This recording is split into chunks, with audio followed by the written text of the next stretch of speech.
साई राम ओम गुरु। अध्याय 12 की निरंतरता। गंगोत्री के अचरज।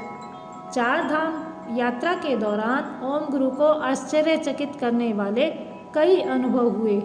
संध्या समय ओम गुरु व उनके मित्रों को पौष्टिक भोजन परोसा गया। यह भोजन इतना भारी था कि पचाने के लिए 3 दिन का समय चाहिए। ओम गुरु पूरा भोजन समाप्त नहीं कर पाए। असमर्थता की स्थिति में उन्होंने उसे अपनी मुट्ठी में दबा लिया। उसी समय लगभग 8 फुट के विशालकाय स्वामी जी तंबू में पधारे। वे ओम गुरु के निकट बैठ गए। एक के ऊपर एक कई गर्म कपड़े पहनकर भी ओम गुरु ठंड से ठिठुर रहे थे, जबकि आगंतुक स्वामी जी मात्र लंगोट पहनकर सहज बैठे थे। स्वामी जी को भी भोजन परोसा गया। उन्होंने तो सरलता से उसे समाप्त कर लिया, किंतु सभी समूह सदस्य हाथ में पकड़े भोजन को न खा पाने की विवशता में एक दूसरे की ओर ताक रहे थे। शीघ्र ही शाम गहरे अंधेरे में बदल गई। यह हिमालय पर बिताई जाने वाली अत्यंत कठिन रात्रि थी। भोजन से पूर्ण तृप्त होकर स्वामी जी ने 5 साधकों को शक्ति प्रदान की। फिर उन्होंने मधुर स्वर में हर हर गंगे का गान आरंभ कर दिया। गीतमग्न स्वामी जी वहीं जमीन पर लेट गए। 10 मिनट बाद स्वामी जी तंबू से बाहर आए और अंधेरे में कहीं विलुप्त हो गए। इतने वर्षों बाद भी आज तक उन महात्मा जी का मधुर स्वर ओम गुरु के कानों में गूंजता रहता है। शक्ति प्रदान कर स्वामी जी कहाँ चले गए? इस प्रश्न का उत्तर लाल बाबा आश्रम के एक अन्य स्वामी जी ने देते हुए बताया, चूँकि आप लोग पहली बार इतनी कठिन यात्रा की ओर अग्रसर हुए हैं, इसलिए आपका मनोबल बढ़ाने के लिए उक्त महात्मा जी ने आप सबको शक्ति दी। इस यात्रा के दौरान आपका ऐसे और भी कई महात्माओं से साक्षात्कार होगा। रात को महात्मा जी के चले जाने के बाद समूह के सारे सदस्य एक एक कर सोने लगे, किंतु ओम गुरु की आंखों से नींद कोसों दूर थी। हिमालय के सन्नाटेदार घुप अंधेरे में उनका मन चिंतित हो रहा था। जीवन को संकट में डालकर ऐसी खतरनाक यात्रा का क्या औचित्य? जैसे विचार उनके मन को और भी अशांत कर रहे थे। जंगली जानवरों से खतरे तथा महात्माओं का रात के समय विचरण होने के कारण उन्हें किसी भी अवरोध से दूर रखने के उद्देश्य से आश्रम के लोगों ने किसी को भी रात के समय तंबू से बाहर न निकलने की सख्त चेतावनी दी थी। प्राणवायु का स्तर कम होने से ओम गुरु को श्वसन क्रिया में असुविधा हो रही थी। अपनी बढ़ती बेचैनी के सामने चेतावनी पर ध्यान न देकर ओम गुरु तंबू से बाहर आ गए। तेज शीत लहर चल रही थी। अचानक उन्हें अपने नाक के नीचे नमी का आभास हुआ। छूकर देखने पर पता चला कि नाक से खून बह रहा था। यह ऑक्सीजन की कमी से होने वाला दुष्परिणाम था। ओम गुरु घबराहट में इस निष्कर्ष पर पहुंच गए, परिवार से हजारों किलोमीटर दूर हिमालय के बियाबान जंगलों में मेरी जीवन लीला समाप्त होने जा रही है। यह मेरी अंतिम रात्रि है। अब मेरे समाधि होने में अधिक समय नहीं बचा। उनके अंतर्मन में बार बार यही प्रश्न उठ रहा था कि क्या इस कठिन यात्रा का यही प्रयोजन था? उसी समय धम धम करती एक ध्वनि ओम गुरु के समीप आई। लगभग 8 फुट के कद वाले एक और विशालकाय स्वामी जी उनके सामने खड़े थे। वे बहुत क्रोधित प्रतीत हो रहे थे। उन्होंने फटकार लगाते हुए ओम गुरु से पूछा, कौन हो तुम? रात के समय तंबू से बाहर क्यों आए? स्वामी जी की गरजती आवाज़ से भयभीत ओम गुरु ने हिम्मत बटोरकर टूटी फूटी हिंदी में अपनी यात्रा का उद्देश्य बताया। ओम गुरु का उद्देश्य जानकर महात्मा जी संतुष्ट हो गए।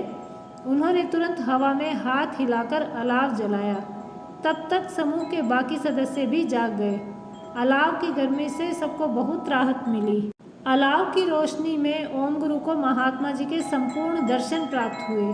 उनका कांतिमय मुख था, मुख पर अत्यंत तेज था। उनके बाल घुटनों तक लंबे थे। उन्होंने अपनी कमर के चारों ओर साधारण सा कपड़ा लपेटा हुआ था। स्वामी जी ने ओम गुरु के सिर पर हाथ फेरकर आशीर्वाद दिया और चिंता न करने को कहा। उनकी नाक से बहता रक्त स्वतः ही बंद हो गया। ऑक्सीजन स्तर में भी सुधार हो चुका था, जिससे श्वसन क्रिया सामान्य हो गई। अब ओम गुरु स्वयं को चिंता व भय से मुक्त महसूस कर रहे थे। 400 वर्षीय उन महात्मन ने 1 घंटे तक सारे समूह को उपदेश दिए। उन्होंने बताया कि यह यात्रा उन्हें पूर्व जन्मों के पुण्य कर्मों के फलस्वरूप प्राप्त हुई है। कुछ समय बाद महात्मा जी तंबू से बाहर आए और फिर कभी लौटकर नहीं आए। अगले दिन सुबह ओम गुरु ने लाल बाबा आश्रम के लोगों को इस घटना से अवगत करवाया। सब महात्मा जी के आगमन से हैरान थे। लोगों ने उन्हें बताया कि समूह को महात्मा जी का विशेष आशीर्वाद प्राप्त हुआ है। सब समूह साथियों ने भगवान को इस अप्रतिम भेंट के लिए कोटि कोटि धन्यवाद दिया। उसके बाद साधना दल ने गंगोत्री नदी के उद्गम स्थल गोमुख की ओर प्रस्थान किया। भोजवासा से गोमुख की दूरी केवल 6 किलोमीटर की है। इतनी सी दूरी तय करने में भी उन्हें लगभग 7 घंटे का समय लगा।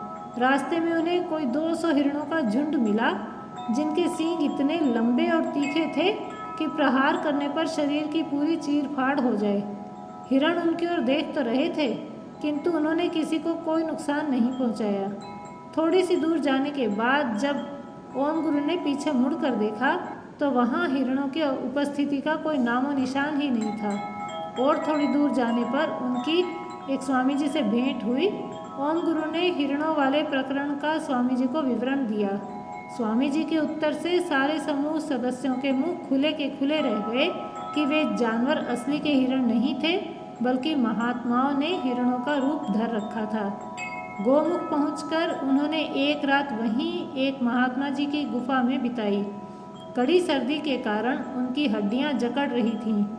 भोजन के रूप में भी उनके पास केवल सूखे मेवे थे। महात्मा जी ने उन्हें गर्मा गर्म चाय पीने को दी, जिससे उन्हें अपने शरीर में ऊर्जा का आभास हुआ।